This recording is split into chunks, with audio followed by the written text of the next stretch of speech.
করি। দেখো এখানে আমাদের লাস্ট শিটে পড়া আছে কি ফ্লোটেশন কস্ট। ফ্লোটেশন কস্টকে হচ্ছে আমরা কি করব, ফ্লোটেশন কস্ট হচ্ছে যখন কোম্পানি এডিশনাল ক্যাপিটাল রেজ করতে চায় তখন তার যে কস্টটা হয়ে থাকে সেটাকে আমরা ফ্লোটেশন কস্ট বলি।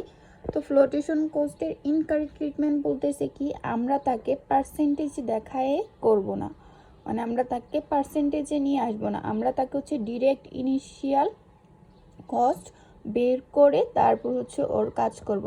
যেমন এখানে হচ্ছে ফর এক্সাম্পল দেখাচ্ছে আমার cost of equity. Flotation cost তো আমার হচ্ছে ক্যাপিটাল রেজ করতে যখন যাইতেছে, তো সেই কাজটা তো আমি করি যে ইকুইটি ক্যাপিটালেই তো আমরা হচ্ছে ক্যাপিটাল রেজ করে থাকি, তাই না। ডেট ক্যাপিটালও আসতে পারতো, কিন্তু হচ্ছে এখানে লিখছে raises external equity capital. when a company raises external equity capital, যখন সে বাইরে থেকে হচ্ছে ক্যাপিটাল নিতে চায়। তো সেই জন্য হচ্ছে এখানে আমরা ক্যাপিটালের উপর দেখলাম যখন আমরা এখানে ফ্লোটেশন কস্টটাকে কনসিডার করতেছি না তখন আমাদের কস্ট অফ ইকুইটি কত বের হচ্ছে। যেমন ফর এক্সাম্পল ডিভিডেন্ড পার ইয়ার হচ্ছে 1.50, প্রাইস হচ্ছে 30, গ্রোথ রেট হচ্ছে 6, তখন হচ্ছে আমার ইয়েটা কত, কস্ট অফ ইকুইটি সূত্র বসাইলাম পাচ্ছি হচ্ছে 11.30। তা আর যখন আমি ফ্লোটেশন কস্টটাকে নিচ্ছি পার্সেন্টেজে, এই যে এখানে হচ্ছে অ্যাড করতেছি তখন আমারটা বেড়ে যাইতেছে। যখন আমি ডিরেক্টলি হচ্ছে অ্যাড করতেছি কস্ট অফ ইকুইটিতে আমার ইকুইটি হয়ে 11.55% হয়ে যাইতেছে। তো যেটা হচ্ছে কারেক্ট না, এটা হচ্ছে ইনকারেক্ট মেথড। কারেক্ট মেথড কি আমরা এখানে দেখি। এখানে একটা কোয়েশ্চেন দেওয়া আছে, Omni Corporation is considering a project that requires a 4 lakh cash outlay and is expected to produce cash flows of 1,50,000 per year for the next 4 years. Omni's tax rate is 35% and the before tax cost of debt is 6.5%. The current share price for Omni's stock is 36 per share and expected dividend next year কত 2, growth rate হচ্ছে 5.5% শুধু। Assume that Omni finances the project with 50% debt and 50% equity capital, and the flotation cost for equity are 4.5%. The appropriate discount rate for the project is the WACC. Discount rate for the appropriate discount rate for the WACC. Calculate. Okay, বলতেছে calculate NPV of the project using the correct treatment of flotation cost and discuss how the results of this method differs from the result obtained from the incorrect treatment of flotation cost. এখানে ma'am বলছে যে আপনারা শুধু correct ট্রিটমেন্টটা শিখবেন তাইলেই হবে, incorrect treatment আসবে না। তা আমরা দেখে নিব না।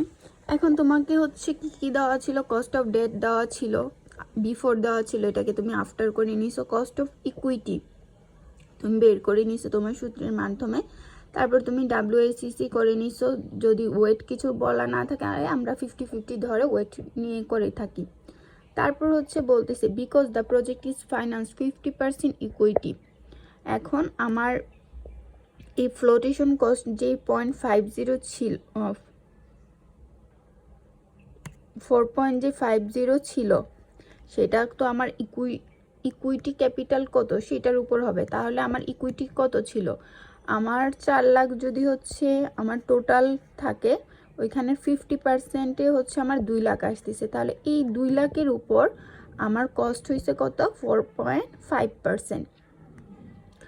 আবার হচ্ছে অন্য আরেকটা মেথে দেখলাম যে উল্লেখ করা আছে যে আপনার ফ্লোটেশন কস্ট হচ্ছে ইকুইটির ক্ষেত্রে এত পার্সেন্ট, ডেটের ক্ষেত্রে এত পার্সেন্ট, তখন তোমাকে ওই দুইটাই কনসিডার করতে হবে। এখানে কি বলা ছিল, এখানে শুধু বলা ছিল যে equity capital and debt flotation cost balances with the project 50% debt and cost for equity আর বলা আছে যে ডিরেক্টলি এটা হচ্ছে শুধু ইকুইটির জন্য, এই জন্য আমরা এখানে শুধু ইকুইটিটা কাউন্ট করলাম, ডেটেরটা কাউন্ট করি নাই। ডেটেরটাও আসতে পারে, ওইটা আমরা বই থেকে দেখব। করার পর হচ্ছে আমার ফ্লোটেশন কস্ট কত বের হইলো, 2 লাখের উপর 9,000। এই যে এখন আমরা এনপিভি কিভাবে ক্যালকুলেট করি, আমাদের ইনিশিয়াল ইনভেস্টমেন্ট হচ্ছে 4 লাখ চলে গেছে। এই যে দেখো এই 9,000টা আমার ইনিশিয়াল কস্ট, এই জন্য আমি এখান থেকে বাদ দিছি। বাদ দেওয়ার পর এই যে কস্ট অফ এই যে এখান থেকে ডাব্লিউএসসিসির মান বসায় হচ্ছে আমরা এনপিভি ক্যালকুলেট করছি। কিন্তু যখন হচ্ছে আমরা হচ্ছে ফ্লোটেশন কস্টটাকে ডিরেক্টলি মানে ডিরেক্টলি পার্সেন্টেজে আনবো, এই যে যখন আমরা ডিরেক্টলি পার্সেন্টেজে আনতেছি তখন আমার ডাব্লিউএসসিসি কি হচ্ছে বেড়ে যাচ্ছে, 3% আইসা পড়তেছে। তখন হচ্ছে আমি তো পার্সেন্টেজে নিয়ে দেখাচ্ছি, তখন দেখো আমার হচ্ছে এনপিভি বেড়ে যাচ্ছে। তার মানে আমাকে কি বলতেছে যে ওই প্রজেক্টটা আমার জন্য আরও বেশি ভালো, কিন্তু ইন রিয়েল লাইফ তো সেটা আমার জন্য তো ভালো না। সেজন্য হচ্ছে আমরা এইভাবে ডিরেক্টলি না করে আমরা হচ্ছে পার্সেন্টেজে না নিয়ে আমরা অ্যামাউন্টে নিয়ে এসে কাজ করব। Note the flotation cost in this case initial cash flow deducted after tax flotation cost made tax deductible for some firms. In that case, the initial cash flow of the project should be adjusted by the after-tax flotation cost. In this after-tax flotation cost, যদি বলে থাকে যে flotation কোস্টের সাথে tax related থাকবে, তখন হচ্ছে আমাকে ওইটাকে আবার আফটার ট্যাক্সে নিয়ে তারপর হচ্ছে এনপিভিটা বের করতে হবে। এখানে যদি বলা থাকে আর কি যে আফটার ট্যাক্স বিফোর ট্যাক্স এরকম করতে হবে। তো এইটা গেল হচ্ছে আমাদের শীট শেষ। তারপর হচ্ছে ম্যাম বই থেকে যেই ম্যাথগুলো করাই দিছে সেগুলো আমরা একটু এক পলকে দেখে নিই।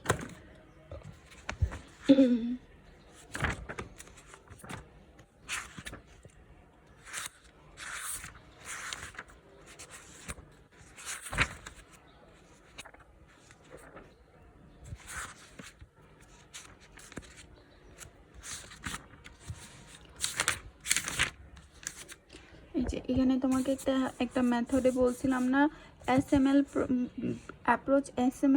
অ্যাপ্রোচ কি, এই যে রিস্ক প্রিমিয়াম তোমাকে ডিরেক্টলি দেওয়া থাকে, তখন এই জায়গাটাই সিএ প্রিমিয়াম আছে, শুধু তুমি এইখানে রিস্ক প্রিমিয়ামের টাকাটা লিখে দিবা, তাইলেই হয়ে যাবে, আর কিছু করতে হবে না। যেমন এখানে দেখো একটা দেওয়া আছে, suppose stock in Alpha Air Freight has beta 1.2, the market risk premium দেওয়া আছে 7% and risk free rate দেওয়া আছে 6%. Alpha dividend is 2 per share, last dividend and expected grow rate হচ্ছে 8%, current price হচ্ছে 30, equity capital cost of equity কত, we can start off by using the SML. Doing this we find that the expected return on the common, আচ্ছা এখন হচ্ছে আমরা cost of equity বের করতেছি, যে আরএফ প্লাস বেটা ইন্টু রিস্ক প্রিমিয়াম, এভাবে করে এই যে পেয়ে গেলাম। লাইক সিএপিএম এখানে শুধু রিস্ক প্রিমিয়ামটা বলা থাকে ডিরেক্টলি। তারপরে এখান থেকে কি বলছে যে কি বের করতে বললো, রিটার্ন অন ইকুইটি। তাহলে রিটার্ন অন ইকুইটি আমরা কিভাবে পাবো, D1 divided by P0 plus G। তো D0 মান যেহেতু দেওয়া সেটাকে D1 করলাম, এইভাবে করে বের করলাম যে কস্ট অফ ক্যাপিটাল কত হচ্ছে আমার, আর estimates reasonably close, so we might average them to find the alphas cost of equity is approximately, এই দুইটাকে যোগ করে আবার অ্যাভারেজ করছে, doing this we find the expected return or the common stock।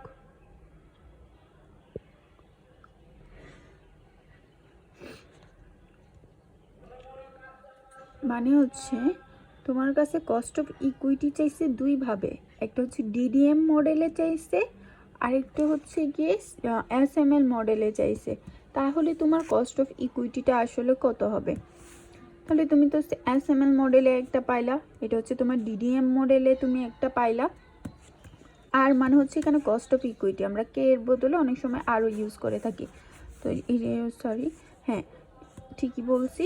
তো এই দুইটাকে যখন তুমি অ্যাভারেজ করছো তখন তুমি একটা কস্ট অফ ক্যাপিটাল পাইছো। যখন তোমার কাছে একাধিক মান দেওয়া থাকবে তখন আমরা কিভাবে বের করব, দুইটাকে অ্যাভারেজ করে দিব। এখান থেকে ম্যাম পড়াইছে, এখান থেকে হচ্ছে ওই যে ওয়েটটা ক্যালকুলেট কীভাবে করাইছিল ওইটা আমরা ওইখান থেকে শিখছিলাম, যেহেতু বইয়ে একটা আছে আমরা দেখে নিই। এখানে একটা আছে কি, the BB Lin company has 1.4 million shares of outstanding, the currently sells for $20 per share. The firm's debt is publicly traded and 474 page, and it's currently priced to yield 11%. The risk-free rate is 8% and the market risk premium is 7%. You have estimated that Lean has a beta 0.74, corporate tax rate 21. What is the WACC of Lean company? মানে হচ্ছে Lean company WACC কত? তাহলে আমাকে কি কি দেওয়া আছে? আমাকে হচ্ছে স্টক আউটস্ট্যান্ডিং দেওয়া আছে, কারেন্টলি সেল কত হচ্ছে 20 টাকা করে, the debt traded 93% of value and total 5%, yield 11%.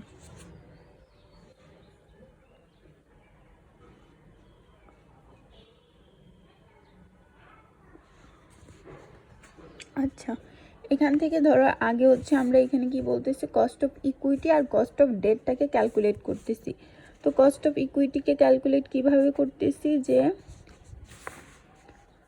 Risk free rate দেওয়া আছে 8%, 7% দেওয়া আছে রিস্ক প্রিমিয়াম, বেটা দেওয়া আছে 0.74, তার মানে এই 8% প্লাস 0.74 গুণ 7 করলে আমি পাবো কস্ট অফ ইকুইটি। তারপর হচ্ছে কস্ট অফ ডেট কিভাবে পাবো, এই যে বলা আছে it is kindly price to yield 11%, এটি হচ্ছে আমার ডেটের এটি তো হওয়ার কথা, it is kindly priced the risk free total, হ্যাঁ এটা হচ্ছে আমার এই 11%ই হচ্ছে আমার কস্ট অফ ডেট। এখন এটা যেহেতু আমাকে আফটারে দেওয়া আছে, এটাকে আমি বিফোরে দেওয়া আছে, এটাকে আমি আফটার ট্যাক্স করবো কীভাবে, 11 1 মাইনাস 0.21, এটা করলে হচ্ছে আমরা after tax cost of debt পাবো। তারপর হচ্ছে আমাকে কি বের করতে হবে, ওয়েট বের করতে হবে এখানে। সো এখানে কত ছিল, টোটাল ফেস ভ্যালু হচ্ছে 5 মিলিয়ন টাকা। এখানে we traded, the farm is publicly traded was 93% of face value. The firm's debt is 93%. তাহলে এখানে হচ্ছে আমরা কিভাবে বের করছি একটু দ্বারা দেখে বলি তোমাকে। দ্য ডেট সেলস 93% করলে কত হয়, 4.65 million, are the total market value of equity and together কত, 4.65,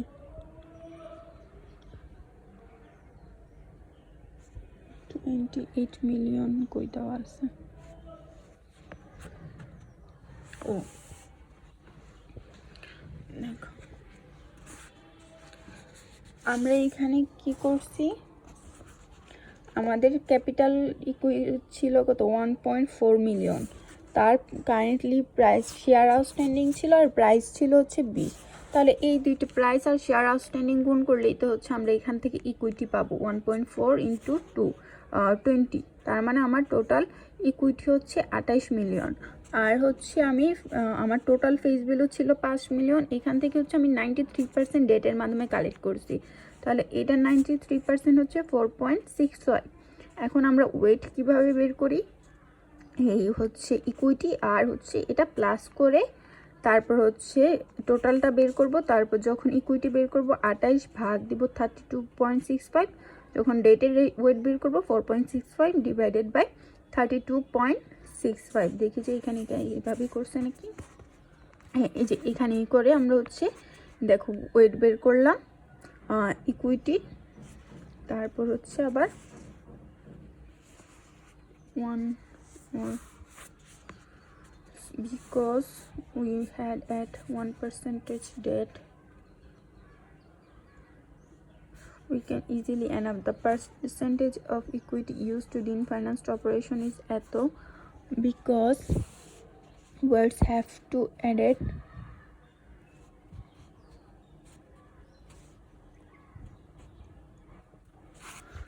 আচ্ছা আমরা যেভাবে নিয়মে শিখছি সেভাবে করেই দেখি 28 ভাগ 32.65 কত বেরোচ্ছে এই যে 85.8576 তারপর হচ্ছে এখানে 20 জায়গায় যদি আমরা কত করি 4.65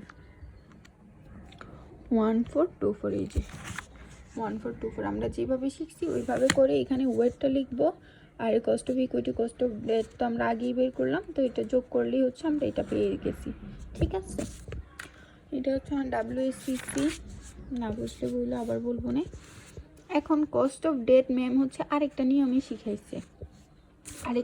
শিখাইছে কি যখন আমার কাছে অনেকগুলো ডাটা দেওয়া থাকে যেমন আমার কাছে খুব আরে ভাই এত অন্ধকার লাগতেছে কেন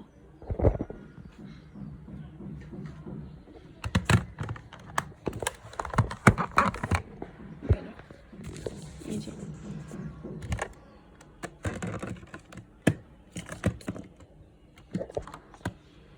দেখো যখন হচ্ছে আমার কাছে কি দেওয়া আছে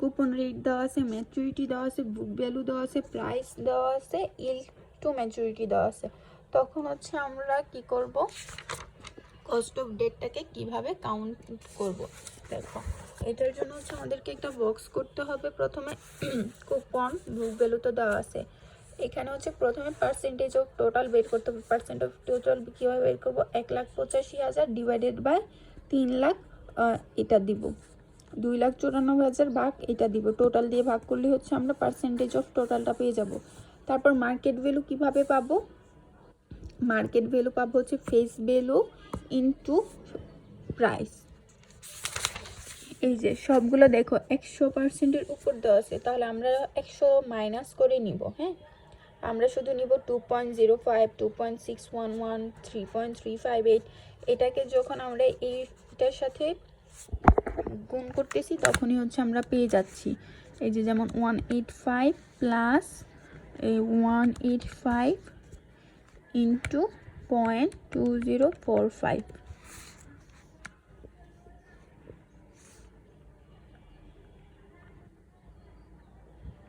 কি হলো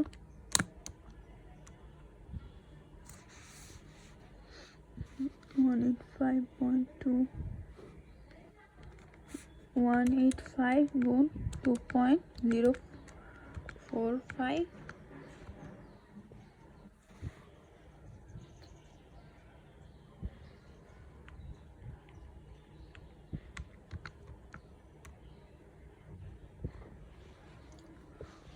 তো এইভাবেই করছিলাম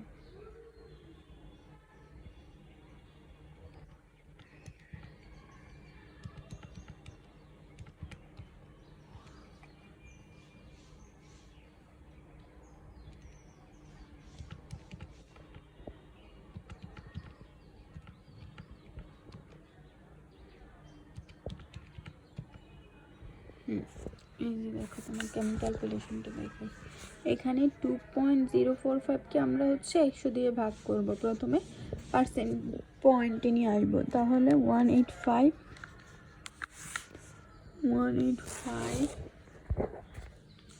এই যে 185 প্লাস গুণ 185 গুণ 0.0205 এই যে 18878.78 188.78 এইভাবে করার পর যে প্রত্যেকটার এইভাবে করার পর হচ্ছে এই ভ্যালুটা পাবো এই ভ্যালুটা পাওয়ার পর পার্সেন্টেজ অফ টোটাল আবার এইভাবে পাবো এই যে 1,88,000.78 কে টোটালটা দিয়ে ভাগ করবো এটাকে আবার টোটালতে দিয়ে ভাগ করে পার্সেন্টেজ অফ টোটালটা পাবো ইল টু ম্যাচুরিটি তোমাকে দেওয়া আছে কোয়েশ্চেনে তারপর বুক ভ্যালুস পাবো হচ্ছে যখন ইকুইটি বুক ভ্যালুস হচ্ছে এই ইল্ডের সাথে এটা গুণ করব পার্সেন্টেজ অফ টোটাল যখন মার্কেট ভ্যালু করব তখন মার্কেট ভ্যালুর পার্সেন্টেজের সাথে ইল্ডটা গুণ করব।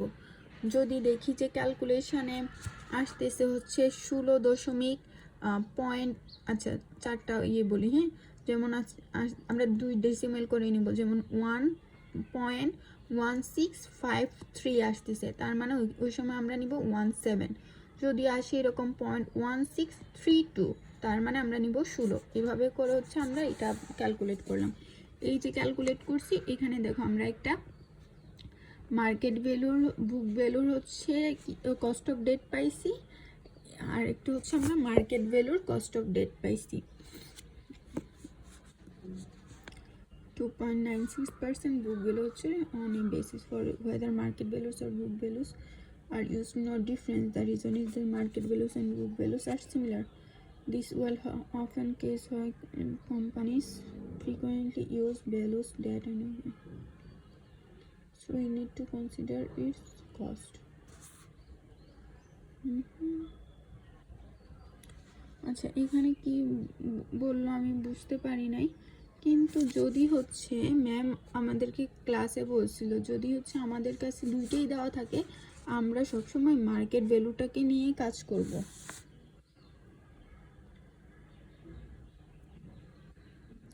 এখানে তারা কি করছে, we now have the various prices of calculations on a book value basis. Instrument debt and equity are worth to million. The value should debt to 21%. ও, এটা একবার হচ্ছে এই বুক ভ্যালু ধরে WACC বের করছে, আর একটা হচ্ছে মার্কেট ভ্যালু দিয়ে WACC বের করছে। বের করার পর কি বলতেছে, we get which is larger than এত, also got using book values weight. So যেহেতু এখানে as these values can lead to trouble.